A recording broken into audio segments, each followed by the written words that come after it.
Assalamu alaikum and welcome to the Entrepreneur. Once again, I have with myself a guest with a business background, and on this show, those of you who watch the show, you know that our guests are involved in business, and we learn why the passion they have behind business, what's the reason they embarked on that journey, and obviously they're successful, hence they're here. So today's guest is TARIQ Ali, and TARIQ Ali is actually the CEO of multiple businesses. And he's from a young age, he's been involved in, from the age of 19, he's been involved in business, which is quite interesting. So we'll learn from him why and how, and how he became successful. So first of all, I'll welcome TARIQ Ali. TARIQ Ali, welcome to the show. Thank you. How you doing, right? Very well, thank you. We'll keep our distance, and I'm not going to shake your hand. Normally I shake the hands of my guests. Looking smart. Thank you, likewise. Right, brilliant, thank you. Now, as you know, the reason we don't talk about any specific business, but we talk about why you got yourself into business, why you got yourself involved into business, rather, and then we can learn a bit and benefit our viewers. Sure. All right. So first of all, tell me, from a young age, when you were studying, for example, maybe, what got you thinking that I want to be a businessman, and why? So I must have been around 17 years old. Right. I was going to college at the time. My college was in Epping Forest, which is quite a long distance Forest, away yeah. from where I actually lived. And so I had to get on the train every morning. And while I used to stand at the platform, on the other side, there used to be this gentleman wearing this very nice shiny suit, straight face, and carrying a newspaper in his hand. And I don't know if you remember, back in those days, carrying a newspaper was very trendy, actually. Yeah, yeah. So it was pretty cool. So that got you thinking, did it? well, what happened was I wanted to look. Or cool as well. you liked the look. I liked the look. All right. of Well, that's his different from younger boys at that time. Yeah. They usually want to follow maybe a rap star or something, Yeah. but you had that. You like that look, which is very which is a good thing. Well, of course. And not only did I like the look, I started following him. So Right. a few weeks later, I bought my own newspaper every morning. Wow. I'll be sitting on the tube, doing my long journey, flicking through all the pages. Right. With And your suit on. No. I had jeans and t-shirts on those Okay. days. All right. so Well, no I suits. guess it still goes with the newspaper. But, Well, yeah. But I'm sure the gentleman was wearing a suit. He was All right, very carry shiny on. one too. Yep. So I used to sit on the tube and flick through all the pages, read Yep. through all the articles, and there used to be a property section. I think they've got that now as well in most newspapers. Yep. And one thing I used to notice was quite consciously the property prices in different areas. Right. And it was around 6 months later, it dawned on me that prices are going up quite significantly. Right. What year was this? Late 90s. So it was the late 90s. I came to find out there was a housing bubble at the time as well, Right, actually. yeah, So yeah, yeah, you're prices were going up. And I thought, I want to be part of that. Yeah. And so, but I was still in college. Right. So I thought, in order for me to get onto that ladder, Yeah. the only way would be to finish college, defer university. That Yep. could be done, later on. But I'd need to start working and saving up some money for a deposit. And so after I left college, I went into. So this was you're still 17, 18, right? Yeah, absolutely. I was still Wow. 17 or 18. And I applied for jobs everywhere. Right. I managed to get a job for central government. Okay. And I worked there for around a year. And by the end of it, I had enough funds and a deposit to purchase a property. So by the time I was 19, I actually put an offer in while I was 18. But by the time I was 19, the So transaction you're went through. legally allowed to buy a property at that age? Yeah, right? of course. At that Yeah. time, yeah. I was yeah. thinking before, Right. but obviously by the time everything got implemented, it takes a bit of time. So That's very interesting. I mean, just for the viewers, as you can see, TARIQ Ali, he started, it's actually the thought process as well. So from a young age, if you have that thought of a business, and property was something very lucrative at that time, and especially in the 90s, and I know many Bengalis, they got into property, and because of that, they are very high up in the ladder right now. So what I just want to make the point is the thinking, if it starts early, then less things can go wrong in your journey. TARIQ, carry on. No, totally right. So once I knew the formula and how to buy the properties, how to get onto the market, As I said, by the time I was 19, I already purchased my first property. Wow. And after that, it just got easier. So by the time I was 21, Yeah. I bought 2 more. By the time I was 23, I bought another one. Where'd you get all the money though? Well, you know, just a bit of economy, and you've just got to do a bit Saved of up a bit, mathematics. yeah? So the first property you saved up. Look, it's not really rocket science. If you think about things Yeah, deeply, then you know it's possible to work out. So the first property, while you're saving up to buy the second or the third property, the first property value's gone up. So you could refinance the that. equity. Of There course, you go. you refinance. Yeah, I just wanted you to get say the that. I equity. mean, same as yourself, my first business was at the age of 19. Now, many of us, or many of my friends at the age of 19 were, those that were in college or you know, maybe university, other than those people, they were just hanging about, you know, and we grew up in the center of London. But yeah, it was a video shop. It wasn't a property. But at that age, going into the property ladder, it must have been fantastic. And like you said, it became easier for you. Of course. So carry on. So yeah, it just became easier for me. So That's your first property. That was and the then first you property. bought a. So 2 years later, I bought 2 more, okay. and then it just carried on after that. You know, I've got the formula, and now I can rent them out. So there's more residual income coming in from the rental. And then there's more equity building, and then you just build up your portfolio that way. Yeah. So did you stay on the property the business, or did you look at other avenues? Well, what happened from your resume, I could say maybe. So the property investments, if you like, that was just a side business. So it was I was doing it out of hobby. I enjoyed doing it. Fantastic. But you know, I was still working for central government in the city. So one day I was actually at the tube station, and I saw the very same man again. The very same man. This time we're both on the same side of the platform. What a coincidence. We're both in a shiny suit, and we're both going in the same direction. So I thought, I'm a bit older now, a bit more mature. I'm going to go and say hello to him.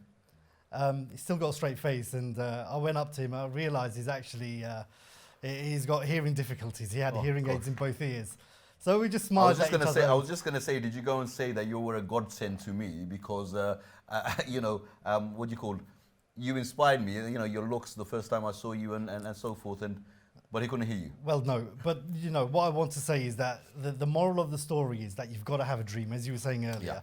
When you have a dream, you've got to follow it through, you know, you'll have a passion for it. A goal, isn't it? Absolutely, yeah. You've got to have that, and you know, it doesn't matter how you acquire it, but you know, you've got to make steps towards it. Absolutely. First, baby steps, and eventually you'll be running. So looks like you've kind of calculated, you know, the years to come, and absolutely that's something that is very important. It's like the mathematical sort of you know, method that you put on, and then you don't go wrong. But many people don't think like that. But obviously, you know, if you want to be a businessman, this is the way to go, right? Absolutely. Okay. Absolutely.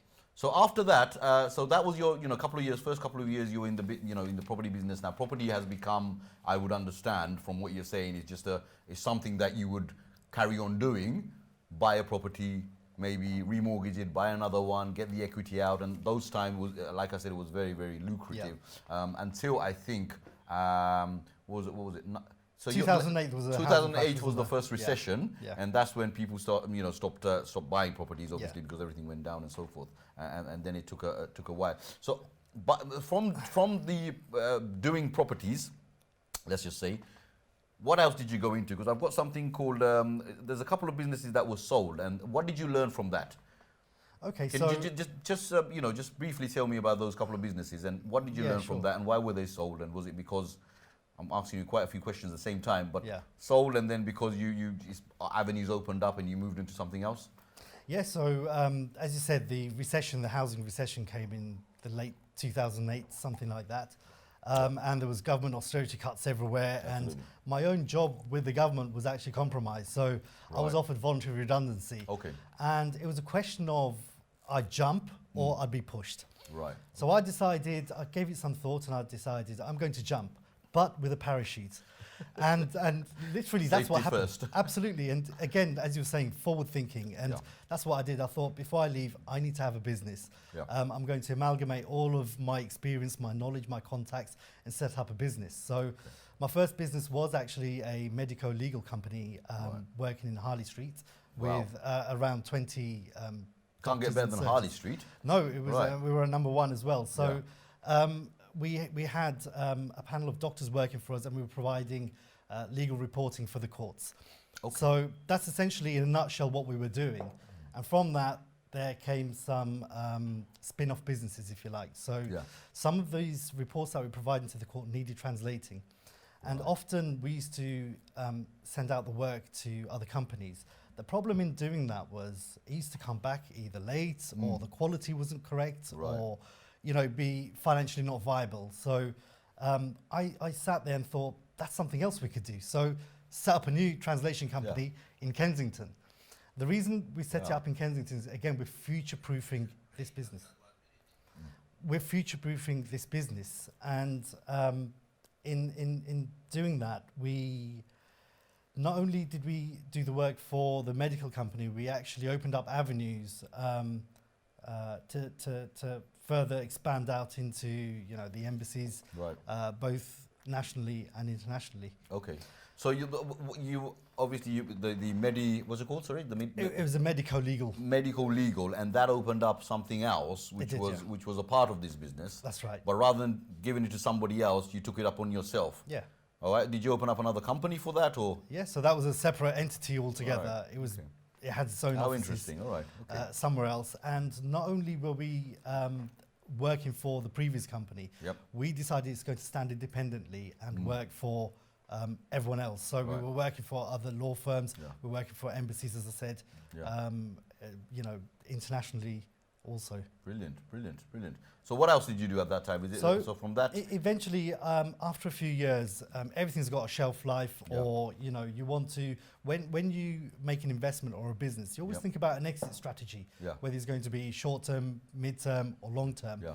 And I decided, I think I've reached as much as I can with these two companies, and eventually I decided to sell them and go into something else, Right, which okay. was. My interest was really more in litigation work. Okay. All right. And that's where the next company came, the Yeah. accident management company in Right. Royal Victoria. So that would involve a lot of repossessed properties and stuff like that, is it? Or No, it was accident management company, so it was more to do with accident claims. Okay. But we did it actually quite differently because. All right. Okay. You know. Well, I'm going to stop you there, and we just learned from what we just learned from Tariq Ali was when you opened up, or when he opened up a business, then the other avenues open up just to sustain or to sort of improve the business that he's already in. So that's something that you can learn. Anyway, we are going to go on a break now. So we'll see you right after the break.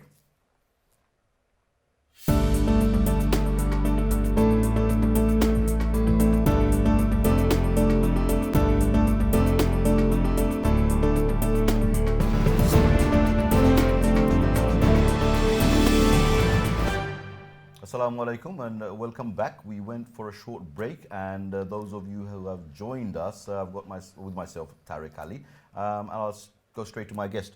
Tariq, we were talking about the medical legal, but anyway, you spoke about that, and then you went into accident management. One thing I wanted to ask you was about partnership in business. Yeah.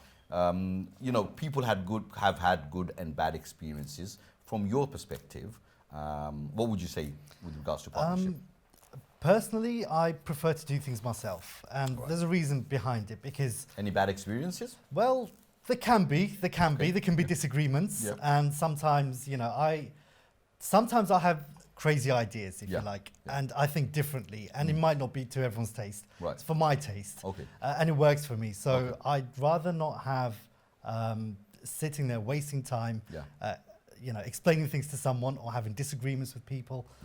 Instead, I can run. I'm my own boss. I can run and do. So exactly you're someone what I who want to has innovative ideas, who everyone else doesn't always agree with, but it's worked for you. So you're someone who prefer to do things independently. do. Absolutely. Okay, fantastic. Absolutely. Brilliant. Okay, what we'll do is we'll move on to your personal life. Now, let me tell me a little bit about your personal life. Are you married? Yep. Yeah. So married, 3 children. Yeah. I come from a big family as well, so Brilliant. I've got plenty of brothers and sisters and nieces and nephews. Wow. Well, it's always nice, isn't it? Big families. It is, and it does help as well, you know. So how do you tackle, you know, with a busy schedule and running multiple businesses, how do you give time to the family and the kids? And, you know, tell me a little bit about that. Yeah, sure, it's difficult, but, you know, you've got to, you know, you've got to Juggle use things. every opportunity Yeah. and use your time effectively, Right. to be honest. And, you know, I do travel abroad a lot, but when I'm in the UK, I make sure that I'm spending quality time with my loved ones as well. Yeah. So, you know, there's a schedule for work purposes. I've got a schedule that I follow. Yeah. And in between, there's times where I can, you know, get in touch with family. Yeah. I mean, at the moment, it's been brilliant. Do you give that fatherly role with taking the kids to school, or have they passed that? No, that no, time? I still love doing that. Yeah. So I do the school I runs missed as that. well. I kind of missed that. Now, Yeah, actually, I mean, it's one of my favorite parts of the day, to be honest. Yeah. And, you know, you build up a bond with your children, Yeah. and they often get to see what you're doing, and they get a feeling of what you're doing. So 2 of my boys have already inspired to become billionaires. Wow. So, you know, I'm going to help them What's as that much as I song? can. I want to be a billionaire. Was it a millionaire? So I think it was a billionaire, but Justin Bieber, I think, or something. You know, I might be wrong, guys. I don't follow all these pop stars, but one of the songs was "I want to be a millionaire or a billionaire," and I think we all want to be that, but you know, in the correct way, right? absolutely. Yeah, Absolutely. So both of your boys Yeah. want to be billionaires. Yeah. So yeah, it's and you've just got to. Well, they got a good role model, so you know you can teach them how to you know get into business. And Sure, yeah. business is actually, from what I've seen, you know, business. I mean, look, there's fortunate and unfortunate events in everybody's lives, and you know, in businesses. But no risk, no gain, as they say. But business, I've seen most businessmen, if they, you know, they get that freedom when they become a very successful businessman, then they have people doing things for them. Do you understand? It's just about commanding. That's right. If you're in a particular job, and don't get me wrong, guys, I mean, you know, people do love the jobs that they do, and you know, all respect to them. But what I've seen is, even from having a job, there are a lot of people who want to, you know, do business on the side, because it's at the end of the day, it's something that brings in that sufficient funds, and maybe that freedom as well. Unless you put all your time into business, then you don't have a life. That's right. So you've got to balance work and life, and family as well. And So you're doing that. You're doing that well. I mean, the wife's happy. Yeah, I The think kids the are happy. families are happy. Yeah. With my siblings, for example, Yeah. during lockdown, Yeah. we've got a weekly Zoom meeting. So Oh, that fantastic. works out with them. Yeah. I'm on the phone with my parents every day. Brilliant. Yeah, so, So brilliant. Well, You're tackling connected that with well. family That's as well. Yeah. fantastic. Absolutely fantastic. Now, I just put this personal life in between, and then we go back into business again. Sure, yeah. Now, with regards to facing problems in your life of business, you know, from the start, just to benefit our viewers, and maybe something that they should be you know, aware of. What would you say? Maybe a couple of do's and don'ts. I think face rejection. Often in life, we'll have various points. We'll be rejected for whatever reason. I can give you an example. When I was purchasing my first property, in fact, before I purchased my first property, I walked into a very famous estate agent in Stratford. Okay. And the guy didn't lift up his head. I went in there to buy a property. I was 17. He probably thought I came in for work experience or something Waste like of that. time. Yeah, so, you know, and I remember that rejection. I still remember it to date. Yeah. And I thought to myself, I'm going to go in there and I will buy a property from him. Yeah. And my first property was actually purchased from that very estate Wow. agent. Okay. So, you know, you've got to be determined. Take rejection. You know, if somebody rejects you, you can learn from it. What is it? Yeah. What is it that I'm lacking? What is it that Okay. he didn't see? Right. And you can only develop and get better at Absolutely. things yourself. So, you know, I say to people, if you fall, Yeah. make sure you get up and you carry on running. Okay. That's the In other only way words, to never give up. Never give up. Absolutely. Brilliant. Never Okay. give up. Okay. Any other problems? I mean, that was just it's an experience from a young age. But any actual problems that you faced with, you know, whilst you're in business or in a particular business? I mean, there are challenges all the time. Yeah. You know, we're always evolving. We're always learning. Yeah. I always say, whenever you're doing something, do the best that you can. You know, So tackle it. Whatever comes on your way, just yeah, one of tackle the it major reasons why people are stressed isn't because of something in front of them, it's because they're not tackling it. It's loitering. Right. Once they deal with it, then you'll find the stress goes away as well. So it's it's well, I something you mean, need to take on. this unprecedented time that we're still in, right? That just went past. You know, the pandemic and stuff like that. I'm just adding that in here. Yeah. We've, you know, especially for the people in business, there is a huge challenge. And you know, we have to sort of succumb that, and you know, it's what we're doing, and hope everything goes well. But it is a big challenge, and I mean, things like that don't come but always. But you know, challenges are always in business, and what you would say is face it, tackle it. And one of the things you said is don't, you know, face rejection, take any critics, and you know, basically never give up.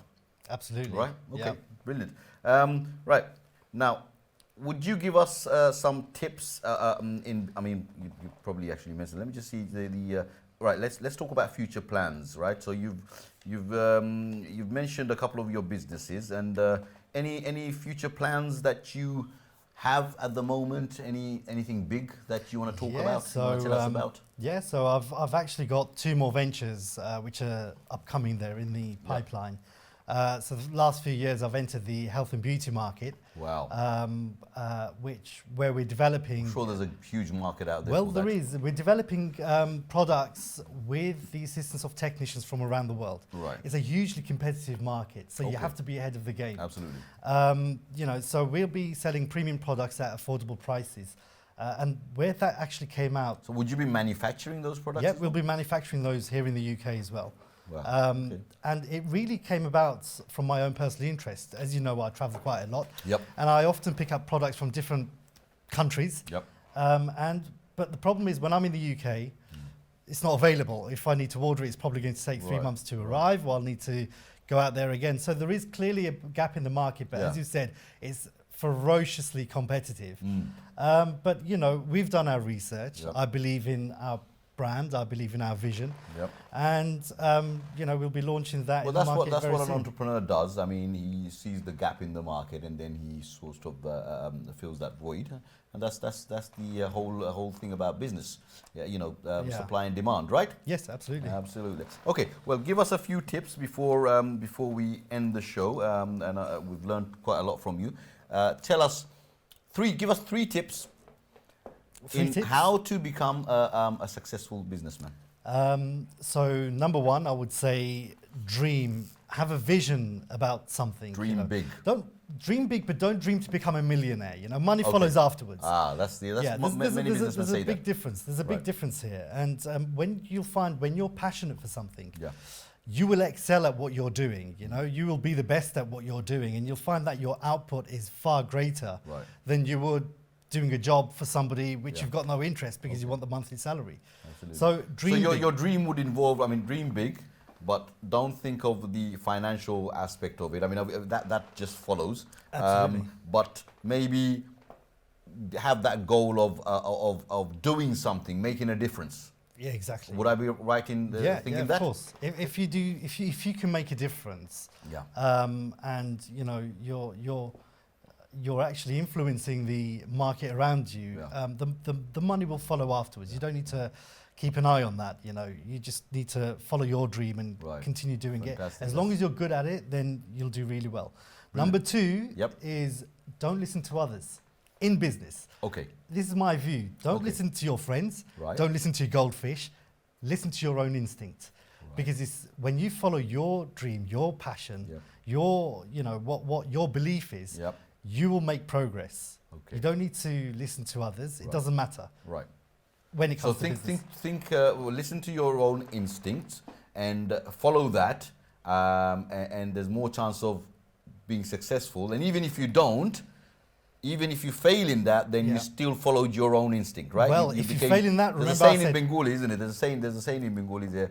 Nizorakhle bashra wa nafukiroa bala or something. And I'm not going to say that, but because I'm not really good at those Bengali phrases. But yeah, that's absolutely right. So, you know, as I was saying earlier, if you fail, you get up and you carry on. There's something else, or you do it better.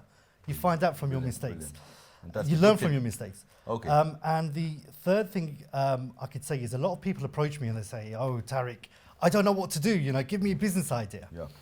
And I say to them, find a problem, because where there's a problem, Yeah. there'll be an opportunity. Right. So if I use Brexit, for example, Okay. I was anti-Brexit, Yeah. but we have to embrace it now. Yeah. We're now, going ahead with it, whether you like it or not. Absolutely. Yep. Now, the other day I was in Tesco's and I picked up some lemons, and I saw the label. It says imported from Spain. Right.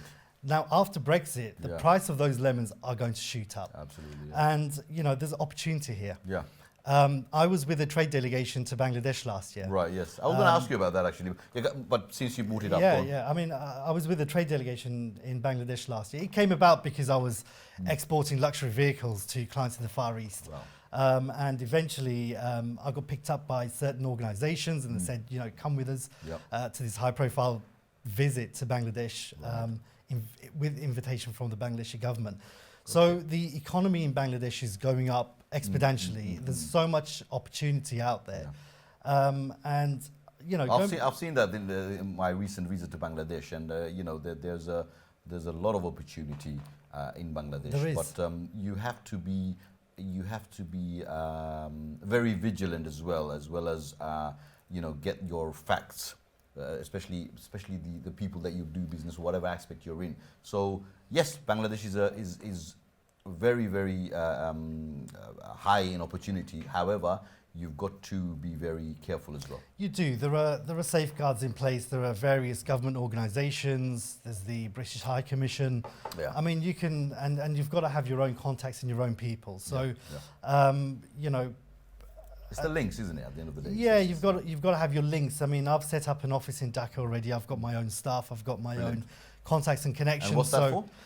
So this is for importing, exporting goods. Brilliant. Okay. So that's something else which is in the pipeline, which we're hopefully after COVID-19 will start launching. Yeah. But going back to the third point I was mentioning earlier about the lemons. So, Right. for example, in Bangladesh, we've got a huge garments sector, as you know. Yep. We're exporting, I think, 3.5 billion to the UK every year. A huge So amount. it's really After big. China, I think that's the it's Yeah, probably we're the Bangladesh, second or the third largest something like exporting that, to the UK. And if we Bangladeshis can create garments fit for Primark, to Armani, to Marks and Spencers, we're covering the full range. We are. Why yeah. can we not grow lemons on trees and sell them in Tesco's? Why can't we? Yes. Of course. So there's opportunity everywhere. You find a problem, you'll find a solution. Fantastic. Tariq, thank you very much for coming to the show. You're welcome. Just for the viewers, as you've learned quite a lot from Tariq and from a young age, and he's a very successful businessman right now. But the tips that he's given us, never give up. And I'll just say to you guys, never give up. Thank you for watching us. And until next time, Assalamu alaikum.